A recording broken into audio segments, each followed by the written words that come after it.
I never imagined my life would take such a turn. If someone had told me that the woman I married was living a double life, I would have laughed in their face. But today, as I sit here alone, my heart feels like it's been ripped out of my chest. My name is Chinedu, an accountant living in Lagos. I wasn't the richest man, but I was comfortable. I had my own apartment, a decent car, and a quiet life. I always believed in love, trust, and building a family with the right person. Then I met Amaka. It was through a mutual friend at a small cafe in Surulere. She was stunning, fair-skinned, elegant, and carried herself with such confidence. But it wasn't just her beauty that got me, it was how easy she was to talk to. We spoke for hours that day, and before I knew it, we were texting every morning and night. Within a month, we were inseparable. She was sweet, caring, and seemed genuinely interested in my dreams. She made me feel seen. Our dates were simple walks in the park, see you at night, long drives to the beach. I had never felt that kind of happiness before. 8 months later, I proposed. It wasn't extravagant, just a quiet dinner, a ring, and a question from the depths of my heart.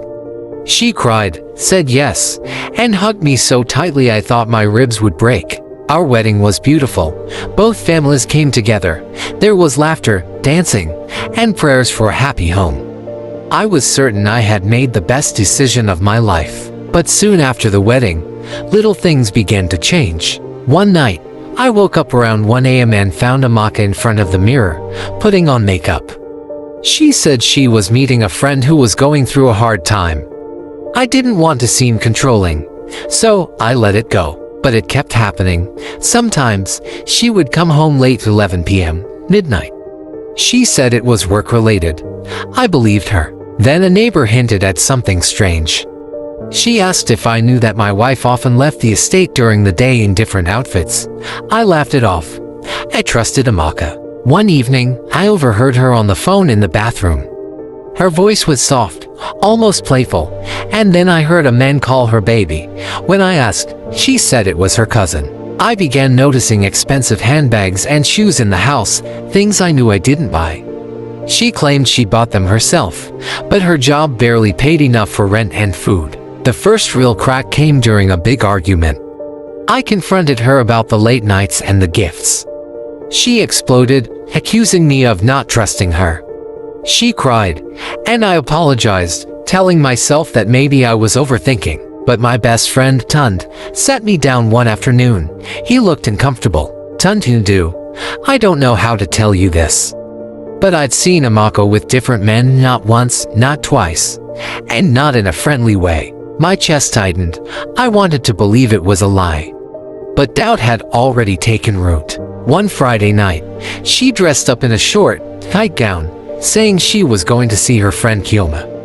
I waited until she left, then followed her in my car. She didn't go to Kilma's house. I watched her take a taxi to a hotel in Ikea. My hands were shaking on the steering wheel. I saw her step out of the taxi and meet a man in a suit. They walked inside together, laughing, my vision blurred with anger and pain. I parked and walked into the hotel. At the reception, I asked the lady about them. She hesitated, then said softly, "Receptionist, sir. She's a regular here." I thought my heart stopped beating. I found the room and knocked. No answer. I knocked harder. Finally, I pushed the door open, and there she was, my wife, in another man's arms. She froze. The man jumped back, startled. I stood there, unable to speak. My hands trembled. My whole body felt weak. "Chinedu, how could you?" "Amaka, Chinedu, please. It's not what you think." "Chinedu, not what I think.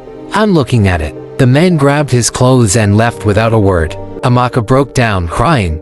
She told me she had been doing this before we even met, that it was the only way she could survive after her parents died and left her with nothing.